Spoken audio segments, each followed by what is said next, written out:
The night exploded into chaos with a single gunshot that tore through the silence of Willow Grove. I was halfway through a glass of bourbon, the amber liquid catching the dim glow of my Lee Vy-ing room lamp, when the sound ripped me from my thoughts. My pulse spiked, and I bolted to the window, peeling back the curtain just in time to see a figure in a tactical vest, some wannabe commando, with a shiny badge pointing a pistol at my sister's head. Mara stood there, unflinching, her hands steady at her sides, and then she did something that froze the blood in my veins. She smiled. "You just pulled a gun on a federal agent," she said, her voice calm as a winter lake. 6 words and the world shifted.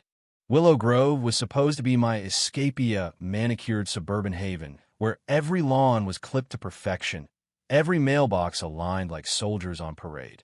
The brochures promised peace, order, and a life free from the city's grind. After 8 years of scraping by, I'd bought a modest 2-story near the edge of the neighborhood, charmed by its identical rooftops and the illusion of safety. But illusions crack fast, and Willow Groves came with a name. Evelyn Harper, the HOA president who ruled with a clipboard and a smile sharp enough to cut glass. Evelyn didn't just welcome mesh, sized me up. She arrived the day I moved in, her heels clicking like a metronome on my driveway, a binder thicker than a dictionary tucked under her arm. "We value harmony here, Nathan," she said, her eyes scanning my unpacked boxes like they might hide contraband. "Harmony requires rules."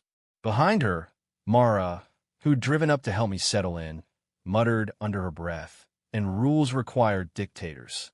I laughed it off, but Mara's eyes lingered on Evelyn, sharp and calculating, the way a hawk watches a snake.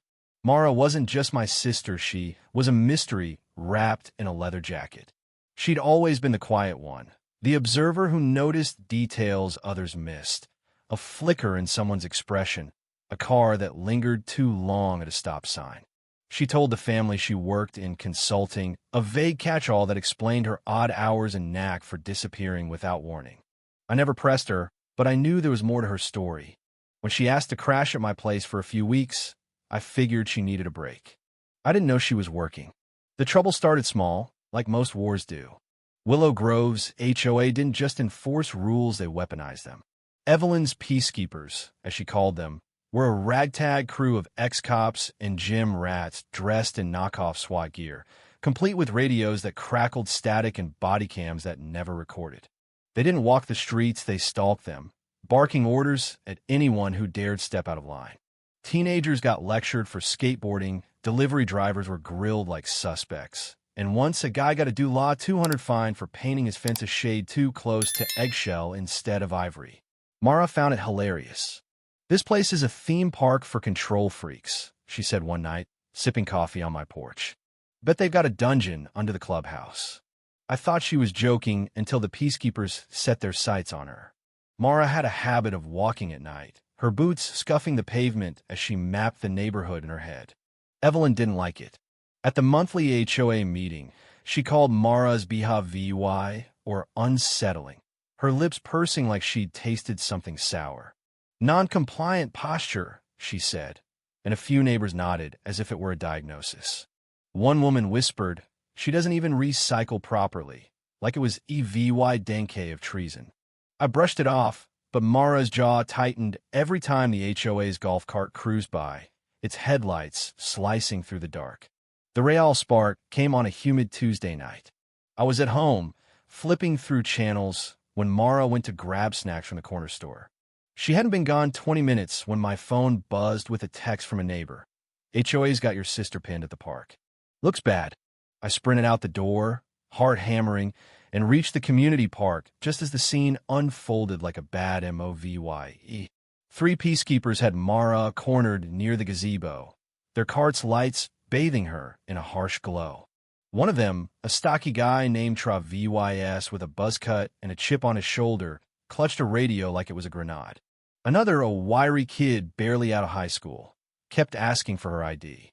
Mara stood calm, a paper bag of groceries at her feet, but her eyes were locked on Travis, who'd just unholstered his pistol.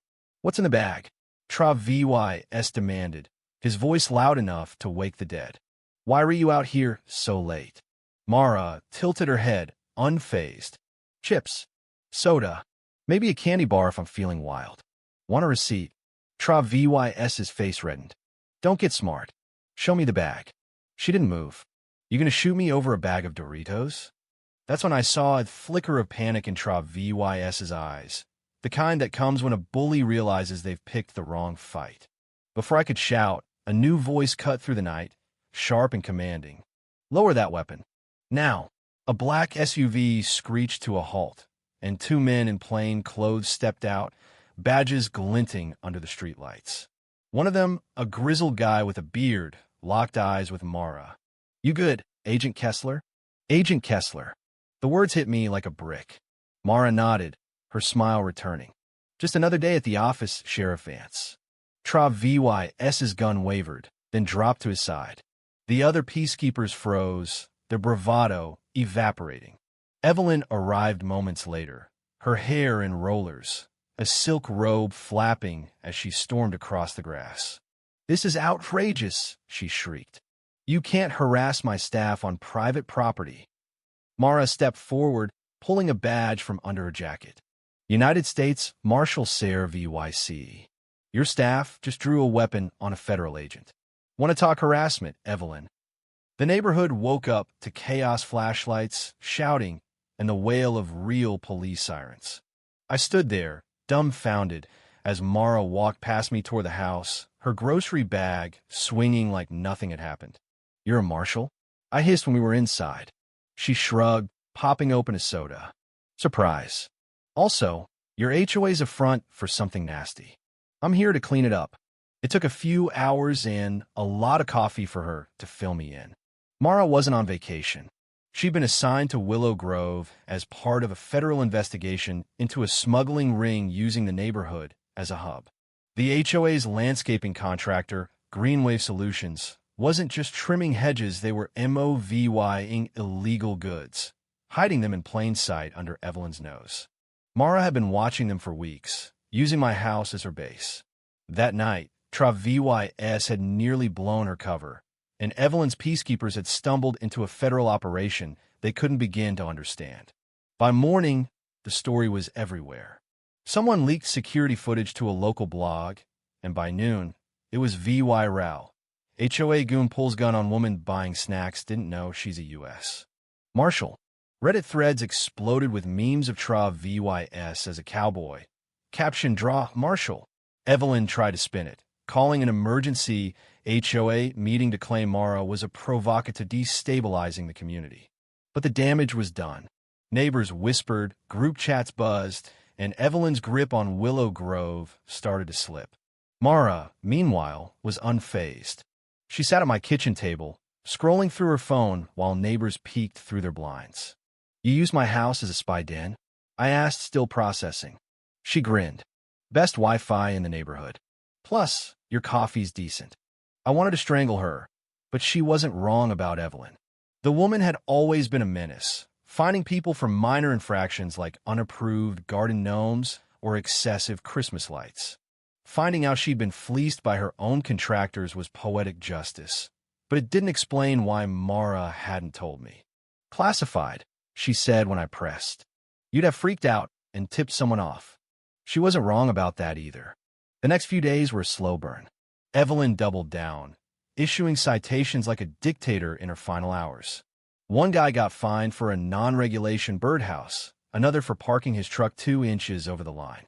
She even taped a notice to my door, banning Mara from the community pool for disruptive conduct. Mara laughed, pinned her badge to the window, and called it a souvenir. But the real escalation came when Mara threw a barbecue.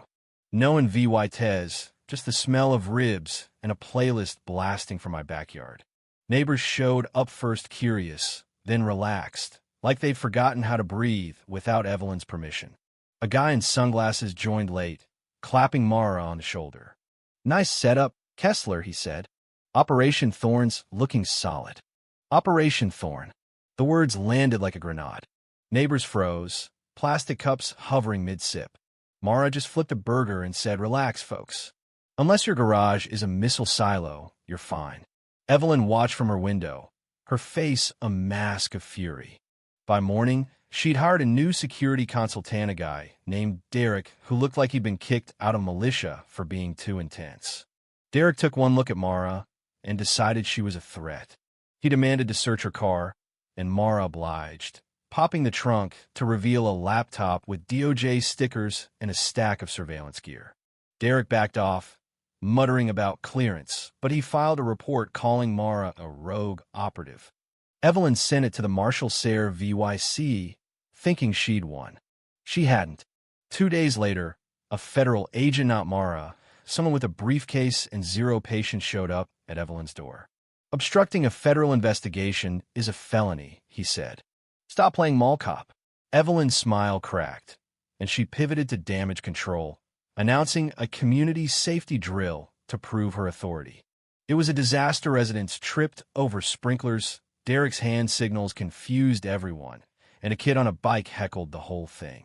Mara watched from my attic, her laptop streaming drone footage of Greenwave's trucks. That's when it clicked.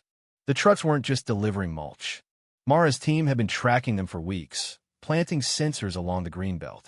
One night, a crate fell off a truck during a delivery, spilling a metal component that wasn't for deliver. It was a rifle part. Mara's voice went cold. "We've got them." The sting went down at dawn. I woke to the sound of helicopters, low and distant, as Mara's team moved in. She was already gone, her gear packed, a note on the counter: "Stay inside. Shit's about to hit." By 4:30 a.m., federal agents swarmed the HOA's maintenance lot. Floodlights lit up the night, and a voice boomed, "Hands up, federal marshals." 2 Greenwave workers froze, one bolting only to be tackled into a hedge. Crates were pried open, revealing gun parts wrapped in plastic enough to arm a small militia. Evelyn appeared on her balcony, screaming about private property until her voice gave out. Neighbors spilled onto their lawns, phones recording as news vans rolled in. Mara stood by a van, cataloging evidence, while Evelyn charged at her, robe flapping. "This is a setup," she yelled. "You planted those crates." Mara didn't blink. "Tell it to the judge. Your landscaping budget's funding a trafficking ring." By sunrise, the arrests were done. 2 Greenwave employees cuffed, VYS hauled off for obstructing evidence, and Evelyn served with a federal notice to seize HOA records. The neighborhood was a circus, reporters, drones, and a crowd chanting for Evelyn to resign. She stood in her driveway, fists clenched, as her empire crumbled. Mara didn't stick around. She filed her reports, tied up loose ends, and left me with a parting gift: a tacky HOA peacekeeper badge she'd swiped from VYS's locker. "Frame it," she said. "Proof you survived the dumbest war ever." Willow Grove changed after that. The HOA was dissolved, replaced by a resident council that cared more about potholes than power trips. Evelyn vanished, her house listed for sale by spring. Rumors swirled. Some said she'd fled to Florida, others that she was facing charges. I didn't care. The neighborhood felt alive again, free from clipboards and fake badges. On Mara's last night, we walked to the lake, the water reflecting a sky bruised with dusk. She handed me an envelope. Evelyn's mail, unopened. "Legal stuff," she said. "Want to drop it off?" I shook my head. Let her deal with it. The next morning, I found a card in my mailbox, printed in elegant font, to the resident. "I regret any distress caused. Wishing you peace. Evelyn Harper." Tucked inside was a handwritten note: "I'm not done yet." I showed it to Mara as she packed her car. She laughed, long and loud. Classic VY Lane move. She'll try a comeback, but she's got nothing left. Mara drove off, Leah VYing me with a quiet house and a story no one would believe. Willow Grove wasn't perfect, but it was ours again. No guns, no tyrants, just neighbors trying to live. And somewhere out there, Mara was already chasing her next case, smiling like she always did when the world underestimated her. If you were the one in this story, how would you react? Would you stand up and fight back, or accept the unreasonable pressure and control from the HOA? Share your thoughts in the comments below. And don't forget to subscribe, like, and share this VY Deo with more people. Your small action gives us the motivation to keep bringing you more intense and engaging stories. Thanks for watching, and we'll see you in the next VY Deo.